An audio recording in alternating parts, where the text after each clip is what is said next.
ஐயாவுக்கு எனக்கு ஒரு வேண்டுகோள் என்னன்னா, மக்களுக்கு நம்ம தெளிவுபடுத்துவோம். ஐயா நீங்க முதலமைச்சரை கொஞ்சம் பேசி நேரடியாக சந்திச்சு இது கொஞ்சம் தெளிவுபடுத்தணும்னு நினைக்கிறேன். ஏன்னா நீங்க பேசுனீங்கன்னா கொஞ்சம் சந்திச்சு பேசுனீங்கன்னா கொஞ்சம் தைரியமும் கிடைக்கும் அவருக்கு. அவர் சுத்தி இருக்கிறவங்க அவருக்கு ஒரு அந்த வார்த்தை நான் இதுக்கு முன்னாடி சொல்லிட்டேன். நான் மறுபடியும் சொல்ல தேவையில்லை, விருப்பம் இல்லை எனக்கு. இது முடியாது, பண்ண முடியாது, செய்ய முடியாது எல்லாம் இருக்குதா இல்ல. அதனால இவ்வளோ தெளிவா எல்லாமே சொல்றாங்க. முதலமைச்சருக்கும் அவரை சுத்தி இருக்கிறவங்க சார்ந்த இருக்கு. நான் சுத்தி இருக்கிற அதிகாரிகளை நான் சொல்லல, நான் சுத்தி இருக்கிற அரசியல் நிர்பந்தங்கள் இருக்கிறது.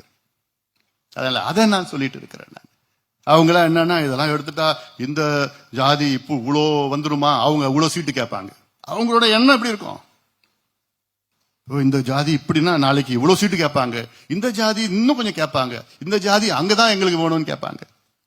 அவங்க தேர்தல் கண்ணோட்டத்திலாம் பாக்குறாங்க தவிர வளர்ச்சி கண்ணோட்டத்தில் இதெல்லாம் பாக்குறது கிடையாது. அதுக்கு தான்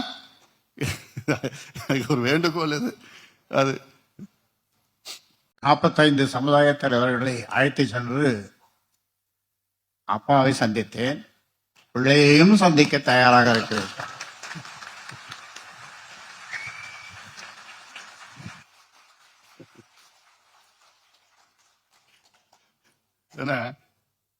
The most eligible leader to demand caste-wise census in India is our ஐயா. தமிழ்நாட்டில் நான் சொல்லல, இந்தியாவிலேயே முதன்மை தகுதி உள்ள ஒரு இந்தியாவில் மூத்த அரசியல் தலைவர், சமூக நீதிக்காக கேட்கின்ற கோரிக்கைகள் நம்முடைய மருத்துவர் ஐயா.